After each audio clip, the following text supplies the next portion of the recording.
6 a.m. and I'm off.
Hi everyone and welcome to a brand new studio vlog in my pop-up at Dobbies. So as you can see, I've had to wait till a quiet moment, but I am here in my pop-up in Dobbies. I'm walking backwards.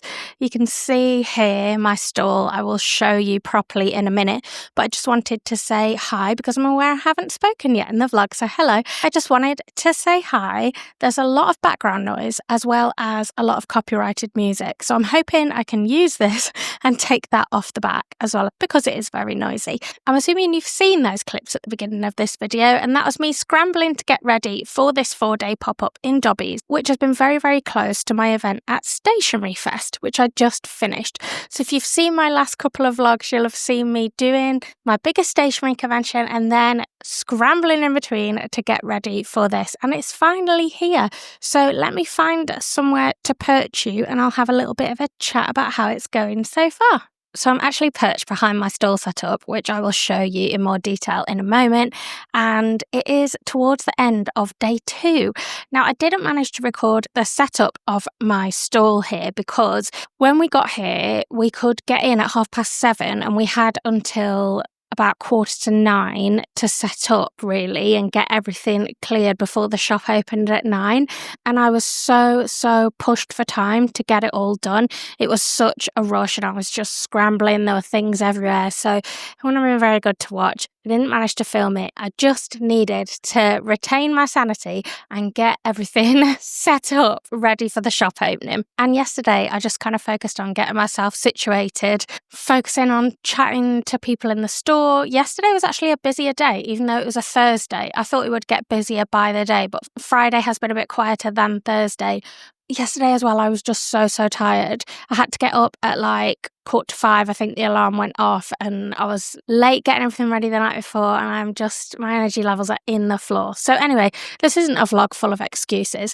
I actually want to talk about how exciting this is to be here. I feel really peculiar sitting here filming. I'm right next to the cafe and the staff are probably looking at me like, what on earth is that girl doing? I am such a garden centre girl. Like, I love a day out at a garden centre. It just fills my heart with joy. I've spent many a day just browsing around a garden centre, picking up some little bits. I always love looking at the gifts, seeing little trinkets and little treasures that I might want to buy, looking at all the lovely blooms, and then like having a nice cosy cup of coffee. It's just a lovely day out. And my local garden centre is a Dobbies. It's not this one. This is a bit further away. It's about an hour and a quarter from where I live.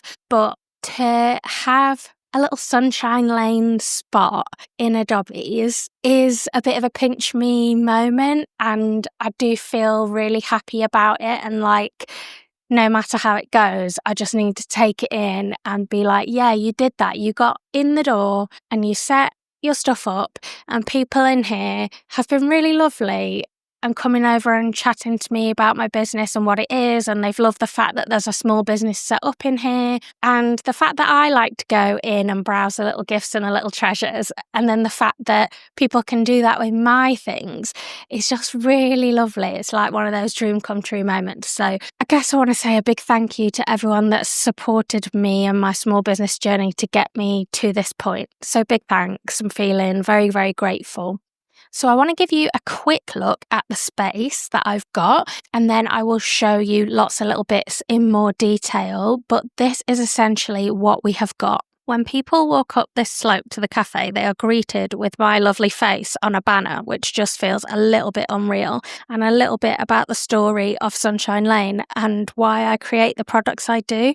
And then if we pan round, you've got my stall set up, and I've added the pink gingham tablecloth, which is like my tablecloth of dreams, and I think it just really gives it a big colour boost than all the white that I've had.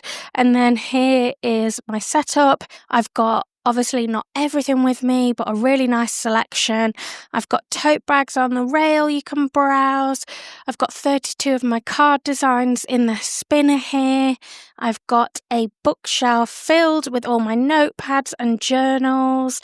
And then, loads and loads of goodies. So I'll show you in more detail what we've got. But before that, I wanted to have a little bit more of a gratitude chat. Seeing my products all laid out like this, where they are in Dobbies, like I said before, it really does make me feel hugely grateful for all the people that have supported me along my small business journey. Even if it's just watching these videos and giving them a like, it's all helped nudge me in the direction of getting to this point, which I never could have imagined. And so it's really got me thinking about connecting with you, all the people that have helped me get here. It's so important to nurture and connect with your audience, and social media is great, but algorithms change and visibility isn't guaranteed. You don't always have a direct way to contact the people who support you. You need to find a way to own that connection for yourself, and that is where the sponsor of this next segment comes in, which is OmniSend. OmniSend is an email and SMS marketing platform built for e-commerce, and it's the tool I've been using for well over a year now to build a direct and meaningful connection with the people who support my business. It makes it super easy to create beautiful branded emails that don't feel like a sales pitch. They feel personal, which is how I want them to be. Let me show you. I'm actually putting together an email right now on my laptop all about the Dobbies pop-up. I've managed to set my stall up in a way where I've got this little cubby hidden behind with my laptop in and a little stool. So when I haven't got customers, I can just sit out of the way and do a little bit of work, which is kind of doubling my productivity so that I've not got wasted time when things are a bit slower. And so now towards the end of the day when it's quieter and I'm really in this sphere of feeling like I want to say this big thank you and show everyone what I'm up to here, I want to put together this email. So I'll jump into OmniSend and create a new campaign, and their drag and drop builder makes it really simple to get my brand's look and feel just right. So for this email, I want to do a couple of things. Firstly, I want to say a huge thank you. I'll add a section to thank everyone for their support that has helped me get to this amazing point in my business journey. I feel like it's so important to show gratitude in general, but as a small business owner, to show gratitude to your community and the people that are helping you along that journey, because you couldn't do it without them. Secondly, I want to give my subscribers an exclusive sneak peek. So I'm going to drop in some photos from the pop-up and tease the fact that the new products you're seeing at Dobbies will be available on the website very soon. This makes them feel like they're in your inner circle. They're finding out things that other people don't know yet, and who doesn't like a sneak peek behind the scenes? I know you all do because you're here watching my vlogs. So if you're a small business owner like me, or you're thinking about starting your own business, I would absolutely recommend checking out OmniSend, and it's something that I wish I had done so much earlier in my small business journey. OmniSend has helped me generate consistent revenue for my business, which is so hard to come by as a small business owner through the peaks and troughs of the year and kind of shopping patterns. There are always going to be quieter times of year, but being able to continually build that connection and reach out to my amazing customers means that I can keep generating sales month after month. And it's a tool that helps turn your audience into a community that you can truly connect with, which is something I feel really strongly about, and I'm hoping I can use my email marketing to improve that even more. So if you want to check out OmniSend, which I absolutely recommend you do, then I will leave all the links you need in the description below.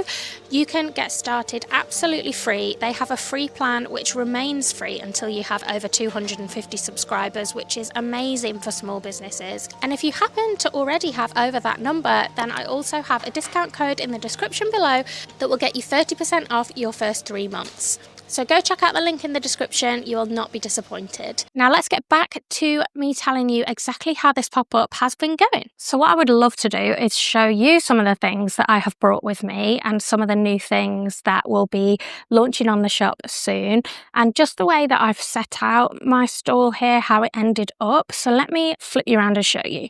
So this card spinner that I got from Facebook Marketplace from another business secondhand has been an absolute godsend. I took it to Stationery Fest with me, and it means that I can pick out 32 designs, and because it's quite compact and narrow, doesn't take up much space, and I created a little topper with maple on the top which just says the price on it. And I've actually laminated these now, because what I was finding was I'm having to create new pricing labels for every event because they just get bashed about on the way to and from events, or all sticky with glue dots and all stuck together, and it's such a waste of time and money.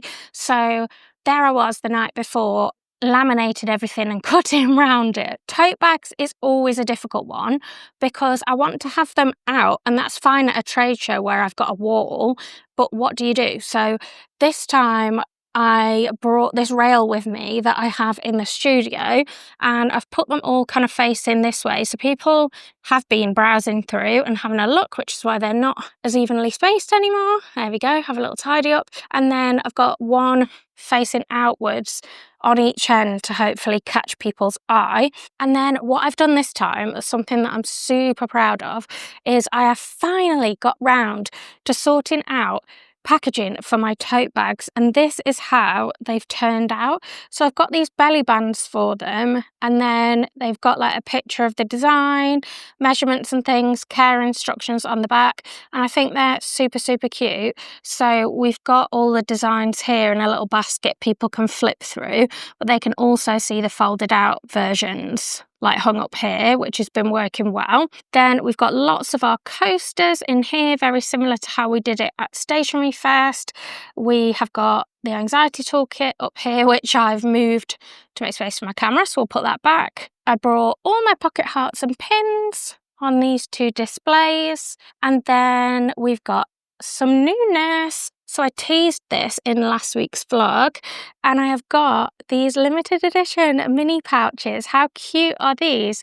Little pink pouches with the Wild and Free design on. These are priced at £6, and I only made 20, and that's all I'm going to be doing. So when those 20 are gone, they've gone. So I think I've sold a couple here already, so we'll see how they do. Then I've got my bookish pouch on the other end here, which has been quite popular. I've got 6 of my mug designs that I thought would go well. This one was really popular at Stationery Fest, so I had to make lots more. The self-love mug design, which we love. I brought all my sticker sheets, including my new lemon slice habit trackers. So these are on sticker paper that you can colour in. So each of the segments has a little number, and so you've got 30 days on each one, so you can use it for a habit and colour them all in, which has been really cool. Then we have got some journal shelves. So on the top I've got my bullet journal, got some information about it here, and then we've got these gift sets that we put together. So it's got in a journal, a pen, the gold foiled washi and the gold foiled sticker for £25. The journal is normally 20, so I think that's a pretty good deal. It's a really nice gift for somebody. And then the reading journal gift sets, which have been super popular. Let me show you these. These I didn't even have at Stationery Fest. So they have in them a reading journal, a reading list bookmark, one of the One More Chapter stickers, and the limited edition Maple's Cozy Night In candle. It's so cute and it smells divine. It's maple and pecan scented. It smells like a bakery, honestly, it's so good. So this is what the lid looks like. And then around the side it has like this bookshelf design. It's super cute. So they're only £20. They've been quite popular. And then I've got all my notepads on this bookcase that I built from the grid pack, and I've got my 2 new notepads. So I've got habits to focus on this week. I love this design. This is a pattern that I designed a few years ago now, and I just hadn't been using it. It was not getting any love. So I've used it on this new habit tracker pad. And then I've got my new daily focus pads, and these are gorgeous. I really love these, with a little reminder for today, a moment of gratitude, reminders for the day, a space for you to write what you're proud of yourself for, things that are on your mind, and a commitment to tomorrow's me. So it's a real mix of well-being and self-care, prompts and activities for kind of all-round well-being each day, and I really, really love it. And it matches the current journaling kit. And then on the end, I've got the banner that I designed in last week's vlog, and it's really cool seeing it actually up in person and how it turned out. I think it turned out really, really good. And then behind, we've tried to keep it super tidy because obviously there'll be customers walking behind, but we've just got packaging supplies here. I've got my laptop tucked in to do bits of work, and then some products that are selling faster that we can just grab and give people or restock, and the card machine. So it's working out really well, and we've got power, which is really useful. Something that I have really, really loved is that people generally don't come to garden centres and be in a rush. So the people that have stopped and looked at what I'm selling, they have been really happy to have a chat about the different items and why I've created them and what the business is all about, and seemed excited to go away and follow me and learn more. And being able to have that bit more of a chat with people is something you don't necessarily get the luxury of online, so I've really enjoyed that. It'd be interesting to see how the weekend compares to the weekdays.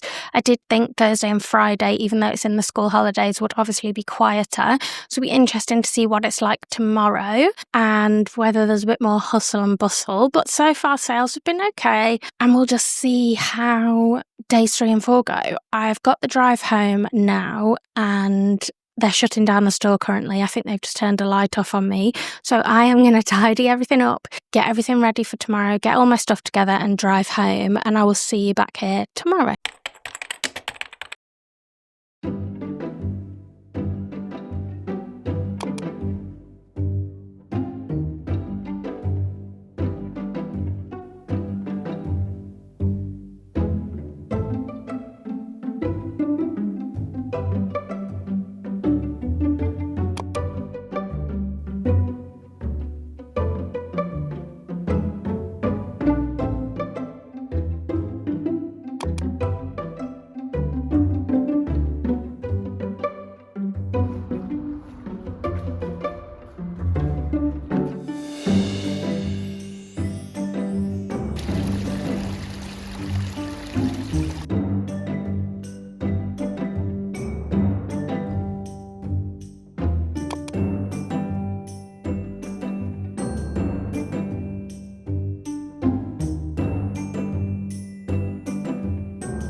Hi everyone, I am back. It is Sunday night. I'm back in the studio. I got back about 6 o'clock tonight. It's 9-ish now. And I just wanted to sit down with you and talk about my thoughts about the pop-up while it was all still fresh in my mind. So that is what we're going to do. It's really weird to feel like I'm back here at my desk. It feels like I was only just saying that, oh my goodness, I've got so much left to do, scrambling to get ready. And this always happens with events, that sometimes the days themselves feel long, but from start to finish, it feels like you've only just set up and you're packing away again. So I've emptied my car, I've put the notepads away because they live in my house, and everything else is currently dumped over there, a little bit out of view and sort of everywhere. The studio needs a massive tidy, but that's a problem for next week. So yeah, how did the pop-up go is the most important question you're probably wondering. And it still doesn't quite feel real that I've had my stuff in a Dobbies and that I've been able to showcase my products in like a big brand store that a lot of people would know the name of. Sometimes when you talk to people about your small business, just like everyday people that have nothing to do with your world and what you do, they just can't relate to it at all. But something like that kind of makes people stop and go, oh. And so just the very fact that I was able to do it is like a pinch me moment, like I said earlier, and that it feels like, rightly or wrongly, whether it should or shouldn't, because I guess my products aren't any different than last week, but it feels like it gives Sunshine Lane a bit more credibility with other stores, if that makes sense. And I think and hope it's going to be a win for brand awareness and people taking Sunshine Lane a bit more seriously. I know I've said in some of my trade show vlogs before that a lot of businesses have said to me it's a long game and you have to keep showing up and keep getting your name out there, and eventually people start to not only notice but trust that you're not going anywhere, and that's them again, they're doing this, they're moving forward in their business, and it builds that level of trust. And so that, I guess, was one of my main goals going in, but I'll get to that. I just wanted to say, I guess, that my overall feeling is I'm really glad that I had the opportunity to do it. Now, let's get into the specifics because that's all wonderful, but I want to talk about the wins and the challenges and what I've learned. So let's start with the wins, because I feel like there were so many positives, and I am the type of person where I can start to nitpick all the negatives, and actually there are a lot of positives. I think my biggest win at the event itself was the people that I met and that stopped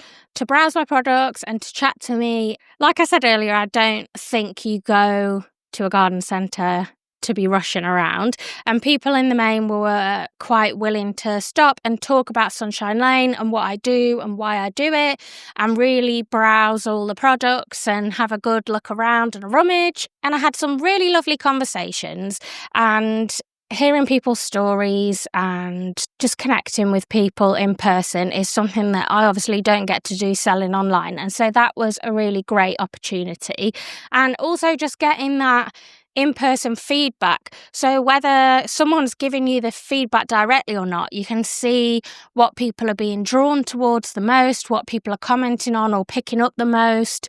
And that's all really interesting feedback to get that you don't necessarily get online. I made a point of saying to people that I wasn't able to bring everything with me, and so I had even more online, and I had flyers that I handed out with my details on or business cards, and people were really keen to find out, oh, great, you've got an online shop. Where do I find it? Have you got some information? And I didn't really have to push it with a lot of people who stopped to talk. They wanted to know where they could see more, which I take as a really good sign. It's like not only new customers, but potentially repeat new customers is even better. So yeah, getting that feedback that those people that stopped really did like what I was doing, it makes you feel good, and it just gives me a little boost and keeps me kind of motivated to carry on. Something I was really proud of was the response to the anxiety toolkits. It's something people were interested in. I had a sample pack out that people could flick through. Lots of people wanted to have a look, and they were interested to hear the story about it, how I've worked on it with my mum and her background as a mental health nurse, and therefore kind of the information that's been put in there being the tools she's seeing are working for the most amount of people. And a few people opened up about their own mental health difficulties, or even just that they are someone who experiences anxiety, or they have a loved one that experiences anxiety. And just being able to see and hear that this was a tool that we put out there that people were really gravitating to and that was potentially going to have that real world impact for people, that was something that I was really proud of, and also proud of my mum for. And yeah, I guess it just reinforces the why of why I do what I do. So that was really great. In terms of my location, I think that was a real positive. When I got there, the lady that showed me to the table and where I was going to be said that she usually pops people by the restaurant because that's a high footfall area in the shop. A lot of people go with the idea of having a browse, having a coffee, like it's a bit of a day out. And so being on that ramp up towards the restaurant meant that I was getting naturally more traffic, which was really good. And sometimes people would go have a little look on the way past, go in, have a coffee, something to eat, feel a little bit more content with their day, and then maybe feel in the mood for a little shop. So that was nice. Obviously, it could well have been a very different experience if I was elsewhere in the store, and that's maybe something I need to be a bit more proactive on in terms of trying to negotiate those good locations, because that one just happened to be good. It could have been that I was in the corner of a store no one really visits, and then I would have had a very, very different experience. And then on a business level, I think a huge win was using the opportunity to capture as much content as possible. So I made sure to take loads of photos, loads of videos that I can use for content in the short and long term, and use for all different types of things, because I don't often have my products set out in a store like that. I don't often have a dedicated display of my products. I would have to set something up in the studio, and then the background of that would very much be the studio and not a shop. And so doing that in the moment, I think, is going to be a big win for me. And it's maybe something I need to take into account for future events, is as well as leaving enough time for setup, which can usually be quite tight as it is, making sure there's enough time to try and do that as well, even if it means getting there earlier if possible, not rushing off as quick if possible, wherever I can fit that in. I think it's really beneficial and a real opportunity for capturing that type of content that I can't really do the rest of the year. Okay, so the real talk time is the challenges and probably what people want to know about the most, because the biggest challenge, which I know lots of people, it'll probably be their main question, was how much did we make in sales? To give you the long answer, to go right back to when I first considered these types of pop-ups, I try and speak to other business owners at trade shows, and a handful of businesses had said to me, had I done this?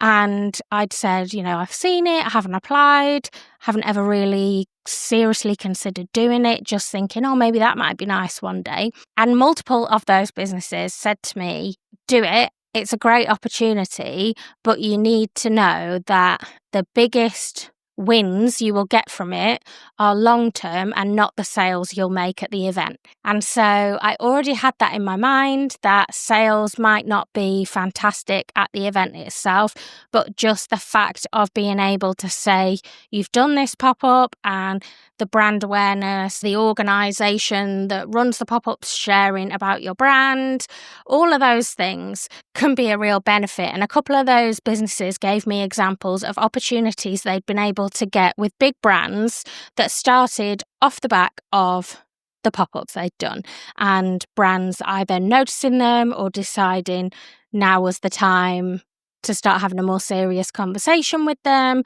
or it was connections that had been made that then paid off in the long term. So I had it in my mind then that, okay, this is something I will do at some point. And then a few months ago, I saw that they were running an offer where the booking fee was being waived, so you would only pay commission.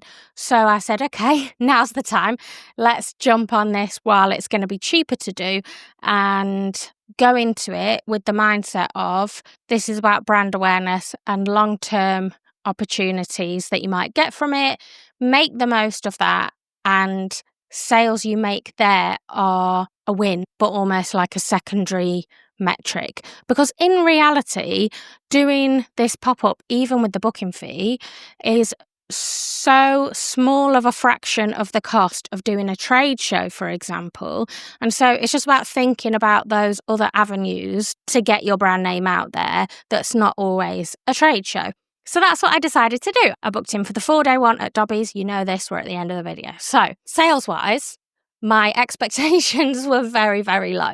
And I even had a possibility in my mind of what if we don't make any sales? What if it's just dire? And actually, it was a lot better than I expected. Saying that, I made a quarter of what I made at Stationery Fest in 2 days, and this was a 4-day event. And then on top of that, I obviously have my commission to pay. So the company will take 20% off for VAT, because even though I'm not VAT registered, they still need to pay it because they are. So that's just lost for me. I won't be able to claim anything there because I'm not VAT registered. So there'll be the 20%, and then after that's been removed, there'll be 25% commission. So how that works out with the two different percentages is like 40 to 45% of the money that I've made will go to this company that I booked it with. So taking that into account, I have a very small figure that I'm bringing home, which clearly doesn't cover my time of the preparation and also manning the stand all day, every day for 4 days. The first 3 days, the opening hours were 9 till 6. The last day was 10:30 to 4:30. But then you've got your setup times. I was commuting every day for an hour or more each way, plus pack down time, all the preparation time. So you can see where I'm going with that. And obviously the cost of producing the products that I've sold. So if I was purely measuring it just on sales, then no, I wouldn't say it justified the time I invested in it. But something that I've learned from talking to other businesses and that's kind of shifted my mindset on that a bit is that's not the only metric of success necessarily. And it's about those longer term gains and the things that are a little bit harder to measure in terms of brand awareness, credibility, and long term potential and opportunities that might arise from it. And it's too early to say about those. Although I will say that throughout the days I've been there, I've had wholesale orders coming in at a bit of a higher rate than I would normally. I find that interesting. I don't know if that's a direct result of the stuff I've been sharing about being at Dobbies, whether it's prompted people or pushed them to the next level to place the order, or whether that's just a coincidence, but it's something to think about. So that's quite complicated, but hopefully helps you weigh up the pros and cons and the things you might take into account when deciding whether or not to do it. If I had have had the booking fee on top, I would have been at a deficit now. So that's something to bear in mind. I don't feel bad about it because I know businesses that I consider to be more successful than me have come away saying exactly the same thing. And I wonder if that's why the booking fee was being waived. Maybe there have been ripples of negative feedback. I don't know. But yeah, there's lots of things to weigh up and hopefully that helps. There were a few logistical challenges. Firstly, setup and breakdown. So setup, I only had an hour and a half, where if you saw my Stationery Fest vlog, you know I struggled there as well, building the grid system. And I was using some of the grids again, even though not as many. So what I ended up doing was the double bookcase that I built for my notepads. I put that in the car hole and then shoehorned boxes in all the cubbies, all different directions, and loading the car took ages. But it meant that when I got there, I didn't have to build that big thing from scratch. But that said, it was still a rush. And then you start the event all hot and sweaty and looking a bit bedraggled, and it's not the best. But I think an hour and a half is quite tight, but it could be worse. Secondly, breakdown, half an hour in the schedule, which is, a bit crazy. But I knew from every single day that they start putting out announcements and half an hour before the store shuts that the store is shutting soon and you've got to go to the till. And from that point, no one was really in our area and most people had already been to the cafe. It wasn't cafe time of day. That was all shutting down. It might have even shut earlier. So I started packing away kind of extras of things a little bit earlier, and then I was able to do it. But it was a challenge. And again, I needed the aircon in the car afterwards. And the other thing was the till system. So you had to use the card reader provided, and you had to send a spreadsheet of products in advance, which your products will then be loaded onto. And had I known how that was going to appear on the card reader, I would have structured my product names totally differently. So I just put the product names in, and then they showed up on the till in alphabetical order, and they weren't always the most consistent. For example, I might have had a wildflower coaster but a beer wildflower pin, and then I didn't know what letter I should be scrolling to. It was a really long list to keep scrolling up and down. I probably would have done like pin / one day at a time, pin - wildflower, and then like sticker sheet - whatever. I would have probably done it like that. Or if I wasn't necessarily fussed about having the individual product data, I might have even have just done it like I tend to do at busy events like Stationery Fest, where I just charge by product type and I don't break it down on my card reader by individual product design, because the list was so long. Like, we had 32 cards just for a start, and then between all the different products, it was a really, really long list, up, down, up, down. And it just made that checkout process for customers a bit slower. Don't think anybody minded, because like I said, no one was really in a rush. I just felt like this could have been a little bit more streamlined, but it's just one of those that you live and you learn. So where do we go next? I think the pop-up taught me that you should dream big and you should try and do things, and you absolutely can, and you can get there step by step. And it might not be today, it might not be tomorrow, but all those little improvements, they all add up, and you end up doing things that a while ago you wouldn't have dreamed of doing.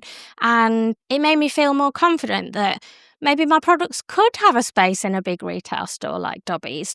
And so I'm going to keep pushing forward. I don't have any more trade shows in particular booked in until next February now. My next customer-facing event is a planner event, Southwest Planner Club, at the end of September, which I'm really looking forward to. It's a weekend planner event I do every year. I've done it this will be my 3rd year, and it's a really fun event. I'm really looking forward to that. So I'll be selling in person there, but I'm going to be just focusing on keep making those little improvements, reaching out to shops that I would like to be stocked in, but that all takes time. And most importantly, I will be giving myself some well-earned rest and taking my foot off the pedal a little bit, because between Stationery Fest and Dobbies in a 2-week period, I have been a woman on the edge this week. I may have had a big cry one night because I'm just so exhausted.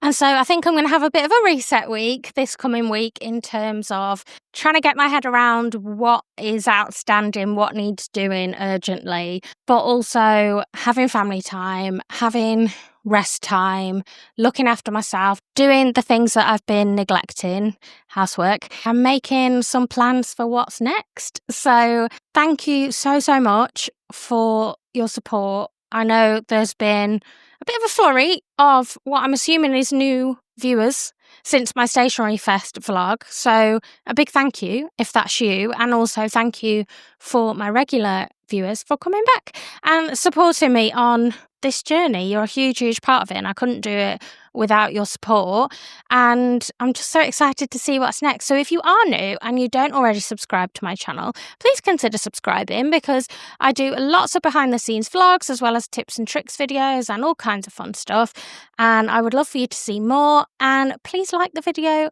if you enjoyed it, and leave me a comment if you reach the end. Maybe comment a flower for the lovely Dobbies, and I will see you next week, where I should have more news on when I'm launching my newer products on the website.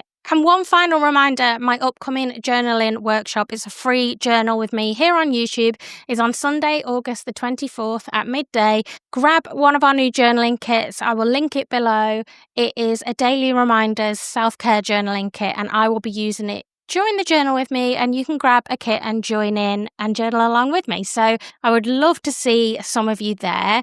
And until then, take care of yourself. I'll see you very soon. Bye.